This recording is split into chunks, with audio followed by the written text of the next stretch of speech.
aku, Leoni Martiana Putri, dengan NIM 682018-145. Di sini saya akan mempresentasikan presentasi dari mata kuliah kewarganegaraan. Nah, di sini saya mengambil topik tinggi hati. Apa aja yang akan saya bahas? Yang pertama, ada pengertian dari tinggi hati. Dan yang kedua, ada ciri-ciri dan contoh dari tinggi hati. Dan yang ketiga itu ada cara mengatasi tinggi hati. Nah, selamat menyaksikan. Oke, kita akan bahas dari yang pertama dulu. Apa sih tinggi hati itu? Nah, dalam Kamus Besar Bahasa Indonesia, tinggi hati itu berarti sombong, angkuh. Nah, apa sih sombong dan angkuh itu? Nah, sombong sendiri berarti menghargai diri sendiri secara berlebihan, congkak, pongah. Sedangkan angkuh itu berarti sifat suka memandang rendah kepada orang lain. Jadi, tinggi hati itu bisa dikatakan juga sombong. Jadi, ketika kita memiliki sifat tinggi hati, berarti kita memiliki sifat yang kurang baik. Apa aja sih contohnya? Nah, kita akan masuk ke contoh dan juga ciri-cirinya. Nah, untuk yang pertama itu, ciri-cirinya itu menghargai diri sendiri secara berlebihan. Nah, ini tuh menganggap tidak ada orang lain yang lebih baik dari dirinya. Contohnya itu ketika orang kaya memiliki banyak harta, atau wajah yang cantik, atau suara yang merdu, itu dia merasa bangga pada dirinya sendiri dan menganggap remeh orang lain. Jadi dia terlalu begitu menghargai dirinya sendiri dibanding menghargai dengan orang lain. Jadi dia menganggap dirinya, wah, aku paling hebat sendiri. Itu ciri-ciri yang pertama. Untuk ciri-ciri yang kedua itu ada tidak menanggapi saran dari orang lain. Nah, seseorang ini ketika dia tidak menanggapi saran dari orang lain, dia merasa bahwa dirinya itu paling benar. Contohnya, ketika dalam suatu perkumpulan, orang sombong berpendapat, tapi ada satu orang yang menyanggah pendapat tersebut. Nah, karena pendapat itu kurang tepat. Nah, pada kondisi seperti ini, orang sombong ini akan marah dan merasa dirinya tidak dihargai karena dia merasa pendapat yang dia ungkapkan itu sudah paling benar, dan orang lain yang memberikan pendapat atau saran kepada dirinya itu dianggap kurang menyetujui atau merasa bahwa saran dari orang lain itu tidak penting buat dirinya. Jadi dia tidak mau menerima saran dari orang lain karena sudah merasa benar-benar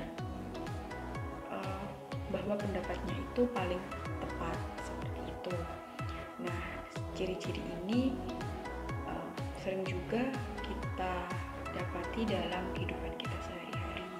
Misalnya nih, di dalam satu kampung ini ada satu orang yang mungkin dia melakukan kesalahan. Tetangga yang lain itu memberi nasihat nih, jangan gini dong, ini salah, tapi kamu harus melakukan yang ini. Kadang orang memberi saran itu kan juga sudah ada bukti nyatanya atau sudah terbukti. Tapi si orang yang melakukan kesalahan ini tadi, dia tidak mau, dia sudah merasa, kamu sudah tahu, ini kan jalanku, jadi aku mau jalanin jalanku, ya terserah aku mau belok kemana aja terserah aku, jadi kamu gak usah ikut campur, karena dia merasa jalannya dia benar. Untuk ciri-ciri yang ketiga, yaitu tidak suka diberi nasihat. Menganggap nasihat orang lain itu merendahkan dirinya atau menolak nasihat itu. Nah, contohnya, misalkan si A diberi nasihat oleh si B untuk memperbaiki diri, maka si A ini akan merasa dirinya direndahkan dan tidak menggubris nasihat dari si B tadi yang sebenarnya baik. Jadi dia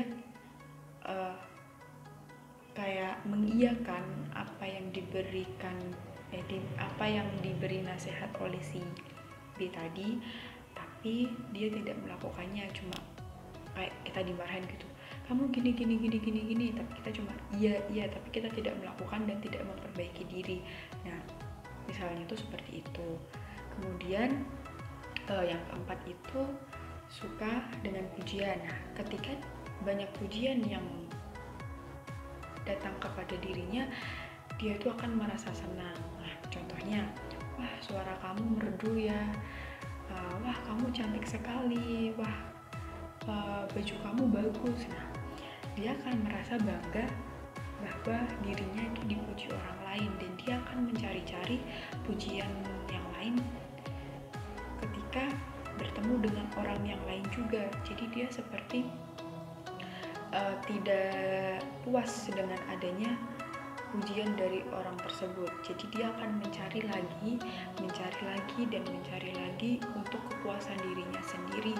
Ketika dia mendapatkan satu pujian, kemudian dia akan mencari pujian yang lain. Nah, itu adalah sebagian contoh-contoh dari orang yang tinggi hati. Nah, kita tahu bahwa tinggi hati itu tidak baik. Kita sudah mengetahui beberapa ciri-ciri dari rendah hati. Nah, dari ciri-ciri rendah hati tersebut dan contoh-contoh rendah hati tersebut, kita akan melihat cara mengatasinya seperti apa sih. Gimana sih cara mengatasinya agar sifat atau sikap tinggi hati itu hilang? Ya, bukan hilang sih, tapi lebih tepatnya itu berkurang. Nah, dengan adanya pengurangan tinggi hati itu, maka kita akan diterima baik oleh orang-orang sekitar. Kita tidak akan dianggap, wah dia ini sombong, wah dia ini pengen menang sendiri. Nah, itu mungkin bisa diminimalisir. Seperti apa sih caranya? Kita akan bahas cara mengatasi sikap tinggi hati. Apa aja ya cara mengatasi sikap tinggi hati itu? Nah, yang pertama itu ada pahami sikap sombong yang dimiliki. Nah, dengan mengenali dan memahami sifat atau karakter sombong yang dimiliki, Anda akan mengetahui apa yang harus diprioritaskan dalam menghilangkan kesombongan diri Anda sendiri. Jadi kita harus misalnya nih tahu, wah aku sombong ketika aku mempunyai barang baru, aku akan membuktikan kepada teman-temanku, ini loh aku bisa membeli barang baru, ini loh aku bisa mendapatkan sesuatu yang ketika aku inginkan aku bisa mendapatkannya. Nah, itu kita harus memahami dulu dan kita harus meminimalisir hal-hal tersebut. Kemudian yang kedua itu kenali kekurangan diri sendiri. Nah, dengan mengetahui bahwa ada kekurangan di dalam diri sendiri, maka kita akan sadar apa yang harus kita lakukan. Nah, karena selalu ada yang terbaik di atas yang terbaik. Jadi ketika kita mengetahui kekurangan diri kita sendiri, maka kita akan berkaca, apa ya yang harus aku perbaiki, apa yang harus aku lakukan untuk memperbaiki kekuranganku. Apakah aku harus seperti ini, apakah aku harus seperti itu. Nah, itu cara mengatasi dengan mengenali. Nah, untuk yang ketiga itu ada sejajarkan diri dengan orang lain. Merasa lebih baik dari orang lain itu merupakan cikal bakal munculnya sifat sombong. Nah, karena itu untuk menghilangkan sifat sombong, kita harus memposisikan diri sejajar dengan orang lain. Tidak ada perbedaan di antara Anda dan orang lain. Nah, misalnya seperti ini. Sebuah bos, dia akan memandang rendah karyawannya karena posisinya berbeda, karena bos ada di atas dan karyawan ada di bawah. Nah, ketika bos bilang, kamu harus melakukan ini, dan si bawahan ini bilang, sebentar Pak, sebentar Bu, karena saya harus mengerjakan ini dulu. Kenapa kamu membantah atasan kamu? Nah, seperti itu. Biasanya ada yang seperti itu, padahal itu tidak baik, karena sebenarnya kita semua itu sejajar, cuma hanya penempatan kita itu yang berbeda. Tapi sebenarnya kita itu sama. Kita tidak boleh membeda-bedakan orang. Ketika kita berada di atas, kita jadi berkuasa. Nah, itu tidak boleh, karena kita harus menyadari ketika kita ada di bawah, apa yang kita rasakan itu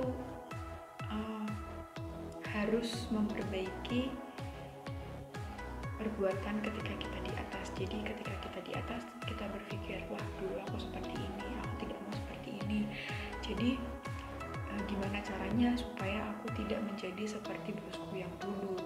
Aku harus memperbaiki diri supaya pegawai. Untuk cara mengatasi yang terakhir, di sini ada berteman dengan semua orang. Nah, jangan pernah kalian memilih-milih teman. Selama mereka memang baik dan bisa memberi nilai positif, maka bukalah pintu pertemanan selebar-lebarnya. Untuk bisa menghilangkan sifat sombong, Anda memang harus bisa bergaul dengan berbagai kalangan. Ketika kalian berteman dengan semua orang, maka kalian akan melihat sifat-sifat seperti apa sih yang dimiliki oleh teman-teman kalian. Jadi kalian bisa tahu, oh si A ternyata seperti ini. Jadi bisa memahami setiap sifat dari orang. Nah, dari memahami itu kalian bisa memperbaiki diri. Ternyata si A gini, wah kok aku nggak gitu ya, tapi sifat A itu baik. Misalnya sifat A ini suka berbagi gitu. Nah, dalam diri kita itu sifat berbagi itu kurang. Nah, terus dalam diri kita muncul nih, wah aku juga pengen nih seperti A, dia berbagi, dia mau memberikan sesuatu kepada sesamanya. Maka dalam hatinya seorang yang sombong itu, dia kan ingin juga memberi, ingin juga berbagi. Nah, dari sebuah pertemanan itu, maka dia akan menghasilkan sesuatu yang baik, hal yang positif. Bahwa kita tahu pertemanan itu bisa mengarah ke hal yang positif atau hal yang negatif, tergantung bagaimana kita untuk menerimanya itu, bagaimana kita mengelola pertemanan itu, bagaimana kita, apakah kita ingin seperti mereka yang buruk atau kita ingin seperti mereka yang baik. Itu muncul dari dalam diri sendiri. Jadi orang lain tidak bisa untuk menyalahkan ataupun memaksakan diri Anda untuk menjadi baik atau menjadi jahat. Nah, menjadi baik atau menjadi buruk itu muncul dalam diri Anda sendiri. Anda yang menentukan, Anda yang memilih.